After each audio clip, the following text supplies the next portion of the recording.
Rapaz, e não é que temos novidades em relação à tal da imunidade de rebanho?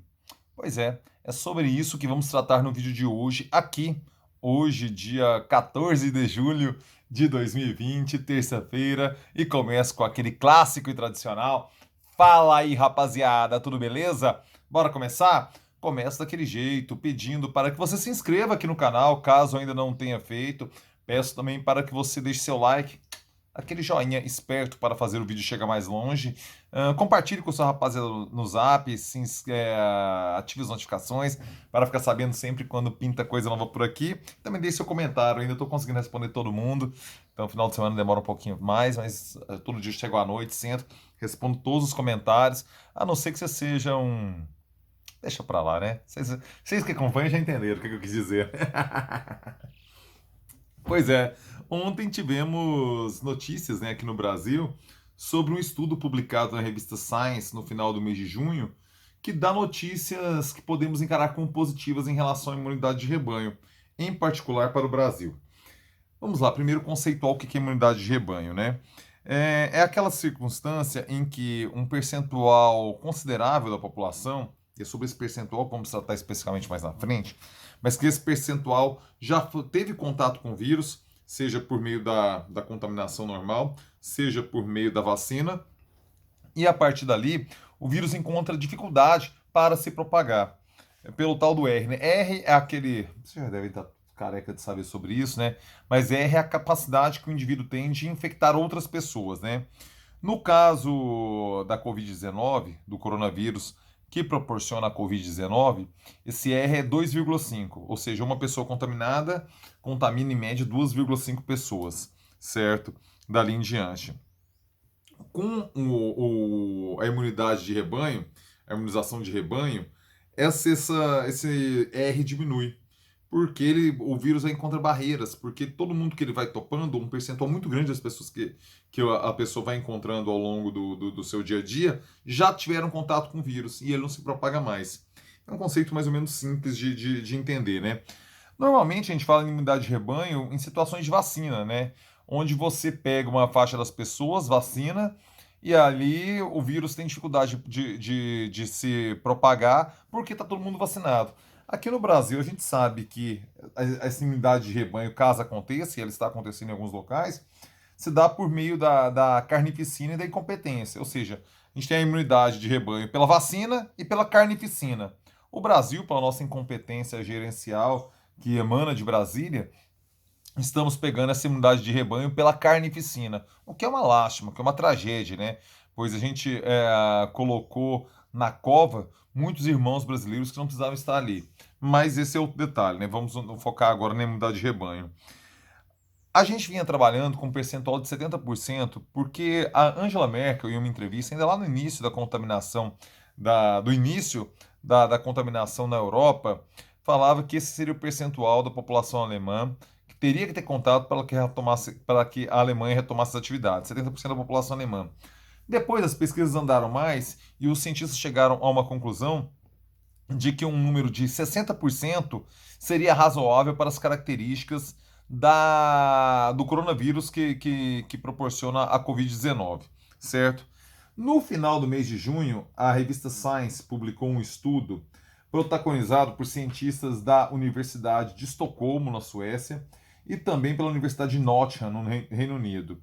E eles chegaram a um número de 43% da população contaminada, infectada, já teve contato com coronavírus, sintomático ou não, isso não vem ao caso aqui, mas que desenvolveu de alguma forma anticorpo, resistência, seria o suficiente para termos a chamada imunidade de rebanho, 43%. Por quê?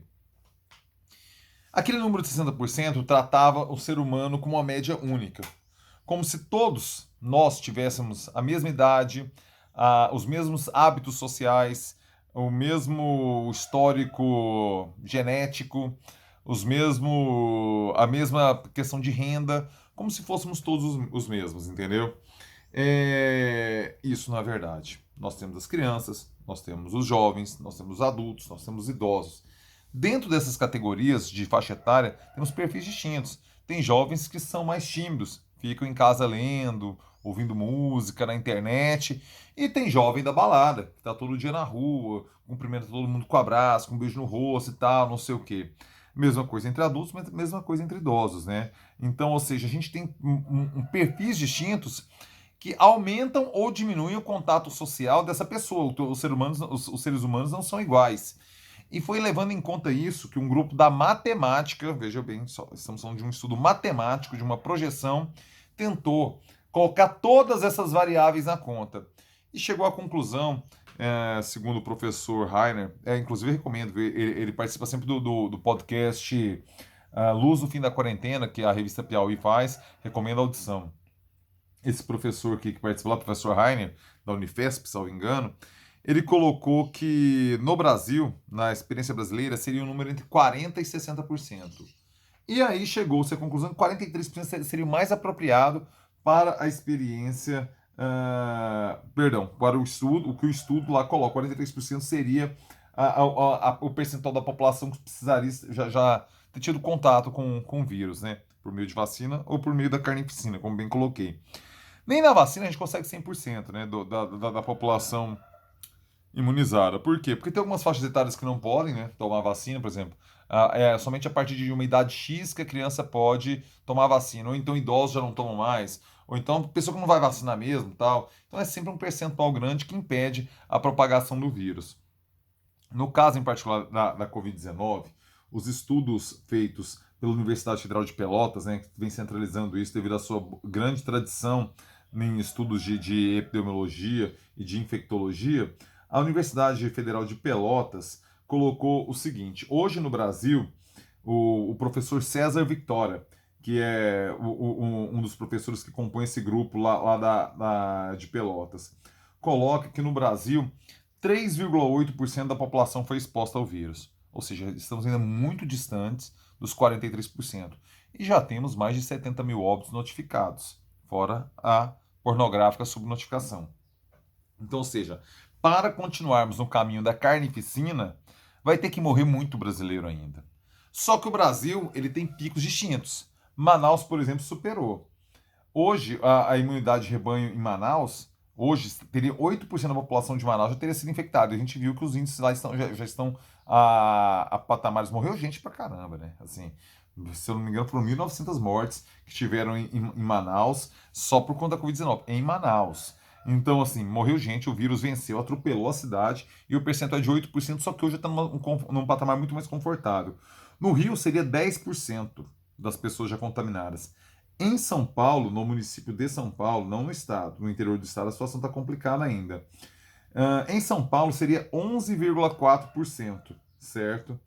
Sendo 16% na área mais pobre e 6,5% na área mais rica. Então você vê que a gente tem muita coisa para andar ainda em relação a essa imunidade de rebanho. E isso pode, naturalmente, levar à morte de muito mais gente no Brasil. Por outro lado, se formos olhar o lado cheio do copo, 43% é bem mais fácil de atingir do que os 60% a 70% de outrora. Só que ainda vai nos custar muitas vidas. Então é uma notícia que fica naquela história, né? O copo meio cheio ou meio vazio. Porque eu não vejo solução para o Brasil com essa retomada que estamos fazendo agora, com a reabertura que estamos fazendo, para uma vacina salvar-nos. Talvez seja a imunidade de rebanho à custa da carnificina, não da vacina, que venha a dar tranquilidade para que possamos retomar a nossa vida com algum tipo de normalidade, né? A gente sabe que as cidades brasileiras estão todas abrindo, elas estão todas tocando a sua vida porque as pressões econômicas e políticas foram insuportáveis para as lideranças, né? Tudo devido à falta de uma centralidade, mas essa imunidade de rebanho, um percentual mais baixo, também não podemos ser apocalípticos e negar que se trata sim de uma boa notícia que a gente torce para que esse estudo dos matemáticos de Estocolmo e de Nottingham se confirme, né?